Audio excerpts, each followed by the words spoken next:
শুরুতে আজকে দেখে নেব সংবাদ শিরোনাম। কেদারনাথ যাওয়ার পথে ভেঙে পড়ল হেলিকপ্টার, কমপক্ষে 7 জনের মৃত্যু। জুলাইয়ের পোস্টারে শুধু মমতার মুখ, উধাও অভিষেক। 26 বিধানসভা ভোটের আগে তৃণমূলে কিসের ইঙ্গিত? মহেশতলায় ত্রাসের রাজত্ব তৈরি হয়েছে, আইনি পথেই মোকাবিলার হুঁশিয়ারি শুভেন্দুর। 10,000 টাকা জরিমানা দিতে হবে। আপনিও প্যান কার্ডে এই ভুল করে বসে নেই তো? চীনের চালে ভারতের মাস্টার স্ট্রোক। জাপানের সঙ্গে 13 বছরের পুরনো চুক্তি ভাঙছে দিল্লি।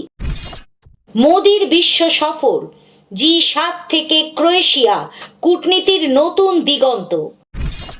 কলকাতা সহ দক্ষিণবঙ্গে ধেয়ে আসছে দুর্যোগ, রেহাই পাবে উত্তরবঙ্গ। মহেশতলায় কেন এত বড় রদবদল? হঠাৎ অভিষেকের নির্দেশে তোলপাড় রাজ্য রাজনীতি। কেদারনাথ যাওয়ার পথে ভেঙে পড়ল হেলিকপ্টার, কমপক্ষে 7 জনের মৃত্যু। উত্তরাখণ্ডে ভেঙে পড়ল হেলিকপ্টার।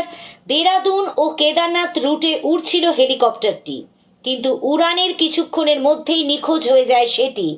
ত্রিযুগী নারায়ণ এবং গৌরীকুণ্ডের মাঝামাঝি জায়গায় সেটি রেডার থেকে গায়েব হয়ে যায়।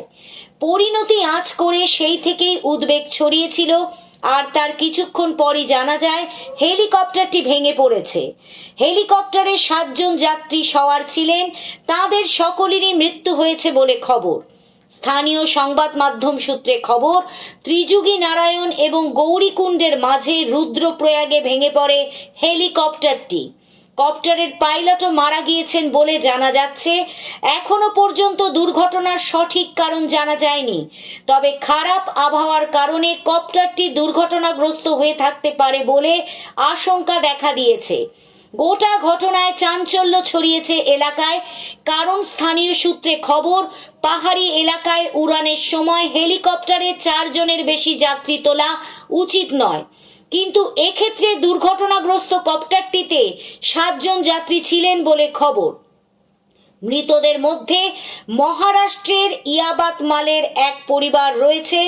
একই পরিবারের 3 জন মারা গিয়েছেন। রাজকুমার, তার স্ত্রী ও মেয়ে কাশীর মৃত্যু হয়েছে। তারা কেদারনাথ দর্শন সেরে ফিরছিলেন। দুর্ঘটনাস্থল থেকে যে ছবি ও ভিডিও সামনে এসেছে, তাতে পাহাড়ি এলাকায় কপ্টারটির ধ্বংসাবশেষ পড়ে থাকতে দেখা গিয়েছে। পিছনের অংশ ভেঙে গিয়েছে কপ্টারটির। উদ্ধারকারী দল ইতিমধ্যেই রওনা দিয়েছে দুর্ঘটনাস্থলের উদ্দেশ্যে। এই কেদারনাথ রুটে আগেও দুর্ঘটনার শিকার হয়েছে হেলিকপ্টার। অতি সম্প্রতি একটি হেলিকপ্টার জরুরি অবস্থায় অবতরণ করে উত্তরাখণ্ডের রাস্তায়। সেই সময় হেলিকপ্টারের পিছনের অংশ একটি গাড়ির উপর চেপে বসে, ক্ষতিগ্রস্ত হয় গাড়িটিও।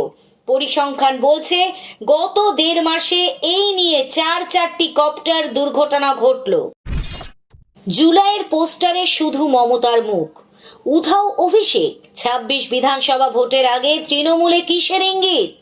21শে জুলাই শহীদ দিবস। 2026 বিধানসভা নির্বাচনকে সামনে রেখে এবারের 21শে জুলাইকে বাড়তি গুরুত্ব দিতে চলেছে শাসক শিবির। সেই উপলক্ষে তৃণমূল কংগ্রেসের তরফে শুরু হয়ে গিয়েছে বিশাল সমাবেশের প্রস্তুতি। শনিবার ভবানীপুরের দলীয় কার্যালয়ে গুরুত্বপূর্ণ বৈঠক করে তৃণমূল কংগ্রেস। সেই বৈঠক শেষে সাংবাদিক সম্মেলনে দলীয় সাংসদ সুদীপ বন্দ্যোপাধ্যায় জানান, এবার 21শে জুলাইয়ের পোস্টারে থাকবে শুধুমাত্র মমতা বন্দ্যোপাধ্যায়ের ছবি। দলের সর্বভারতীয় সাধারণ সম্পাদক অভিষেক বন্দ্যোপাধ্যায়ের ছবি থাকবে না। কেন এই সিদ্ধান্ত? সেই ব্যাখ্যায় সুদীপবাবু বলেন, ক্যামক স্ট্রিটের দপ্তর থেকে যে পোস্টার দেয়া হয়েছে, তাতে কেবল মমতা বন্দ্যোপাধ্যায়েরই ছবি রয়েছে এবং এটা অভিষেক নিজেই চেয়েছেন। উল্লেখ্য, অভিষেক 2011 সালে তৃণমূল ক্ষমতা আসার কয়েক বছর পর দলের যুব সংগঠনের সভাপতি হন। তার আগে মমতা যুবা গঠন করে, সেই সংগঠনের সভাপতি করেছিলেন অভিষেককে। পরবর্তীতে সর্বভারতীয় তৃণমূল কংগ্রেসের সাধারণ সম্পাদক হন অভিষেক, কিন্তু তার ছবি পোস্টার থেকে বাদ দেওয়ার বিষয়টিকে ঘিরে রাজনৈতিক মহলে শুরু হয়েছে নানান জল্পনা।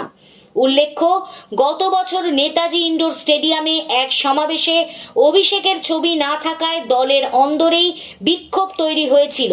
কুণাল ঘোষের মতো নেতারা সেই নিয়ে প্রকাশ্যে মুখ খুলেছিলেন। এবার যাতে তেমন কোনো বিতর্ক না হয় তা নিয়ে আগেভাগেই সতর্ক অবস্থান নিল দল। বৈঠক শেষে সাংবাদিকদের প্রশ্নের উত্তরে সুদীপবাবু বলেন, ক্যামাক স্ট্রিটের দপ্তর থেকে যেসব পোস্টার পাঠানো হয়েছে তাতে শুধুমাত্র মুখ্যমন্ত্রী মমতা বন্দ্যোপাধ্যায়ের ছবি রয়েছে। পাশাপাশি তিনি আরও বলেন, অভিষেক নিজেই বলেছেন যেহেতু তিনি 21শে জুলাইয়ের ঘটনার সময় উপস্থিত ছিলেন না, তাই তার ছবি পোস্টারে না থাকাই যুক্তিযুক্ত। রাজনৈতিক পর্যবেক্ষকদের মতে মমতা বারবার দলীয় সভায় সাফ বার্তা দিয়েছেন সরকার যেমন তার হাতেই, সংগঠনেও শেষ কথাও তিনিই বলবেন। এমনকি আরও 10 বছর দল চালানোর ইচ্ছাও প্রকাশ করেছেন তিনি।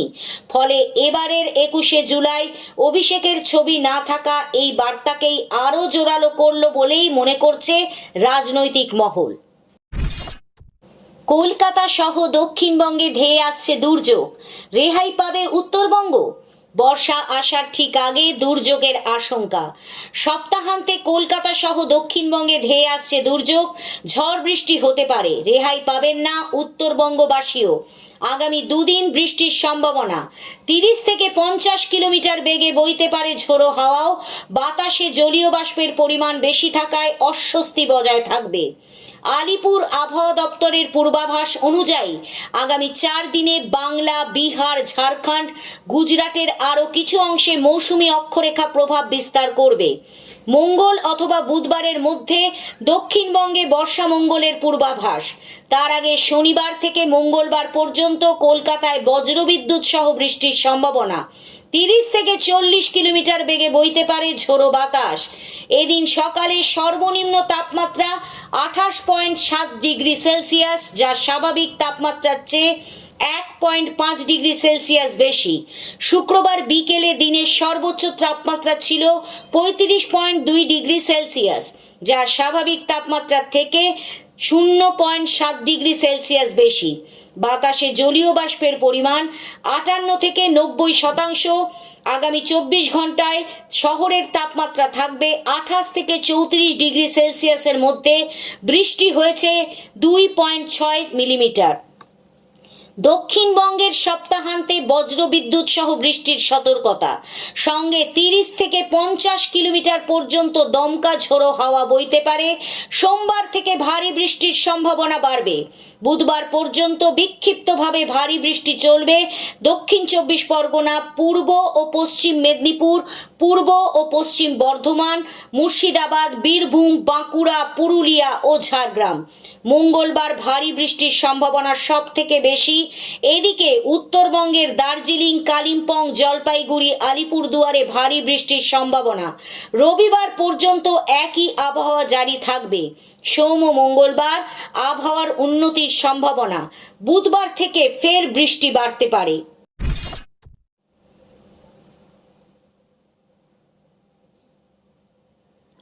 বিমান দুর্ঘটনার আসল কারণ উন্মোচিত, পাইলটের শেষ সতর্ক বার্তা, প্লেন উঠছে না। আহমেদাবাদের বিমান দুর্ঘটনা দেশের সবচেয়ে ভয়াবহ বিমান দুর্ঘটনাগুলির মধ্যে একটিতে পরিণত হয়েছে, যেখানে 275 জনের প্রাণহানি ঘটেছে। নিহতদের মধ্যে বিমানের যাত্রী এবং মেডিকেল কলেজের ভবনে উপস্থিত শিক্ষার্থী ও ডাক্তাররা রয়েছেন। এরই মধ্যে বিমানের পাইলটের শেষ কথা, বিমানের পাইলট সুমিত সাবারওয়ালের শেষ যে ভয়েস রেকর্ড হয়েছে তাতে কেবল ভয়, অসহায়তা এবং একটি দুর্বল সতর্কবার্তা ছিল, মেডে মেডে, থ্রাস্ট পাচ্ছি না, পাওয়ার কমে যাচ্ছে, প্লেন উঠছে না, বাঁচবো না। পাইলটের শেষ কল, আমরা বাঁচবো না। দুর্ঘটনার তদন্ত যত এগোচ্ছে ততই গুরুত্বপূর্ণ তথ্য সামনে আসছে। পাইলট সুমিত সাবারওয়াল কর্তৃক এয়ার ট্রাফিক কন্ট্রোলকে পাঠানো শেষ বার্তাটি প্রকাশিত হয়েছে। মাত্র 4 থেকে 5 সেকেন্ডের এই বার্তায় পাইলট জানিয়েছেন যে বিমানটি পাওয়ার পাচ্ছে না এবং তিনি সতর্ক করেছেন প্লেন উঠছে না, বাঁচবো না। এই বার্তাটি প্রমাণ করেছে যে দুর্ঘটনাটি একটি প্রযুক্তিগত ত্রুটির কারণে ঘটেছে, যা এক মুহূর্তে সব কিছু শেষ করে দিয়েছে। মেডিকেল কলেজে ভেঙে পড়ল ধ্বংসাবশেষ, ঘটনাস্থলেই 34 জনের মৃত্যু। বিমানের ধ্বংসাবশেষ বিজে মেডিকেল কলেজের হোস্টেল ভবনের ওপর পড়ে। দুর্ঘটনার সময় ভবনে 60 জনের বেশি লোক উপস্থিত ছিলেন, যাদের মধ্যে 34 জন ঘটনাস্থলেই মারা গেছেন। কিছু লোক গুরুতর আহত হয়েছেন এবং হাসপাতালে ভর্তি রয়েছেন। এখনো পর্যন্ত হিসাব 275 জনের মৃত্যু, বেঁচে আছে মাত্র একজন। এই ফ্লাইটে মোট 242 জন যাত্রী ছিলেন, যার মধ্যে 12 জন ক্রু সদস্য অন্তর্ভুক্ত। এখনো পর্যন্ত প্রাপ্ত তথ্য অনুযায়ী মাত্র একজন যাত্রী বেঁচে আছেন। মোট মৃতের সংখ্যা বেড়ে 275 হয়েছে। বিমানের 241 জন যাত্রী এবং মেডিকেল হোস্টেলের 34 জন। সিসিটিভি ফুটেজ, টেক অফের 49তম সেকেন্ডে দুর্ঘটনা।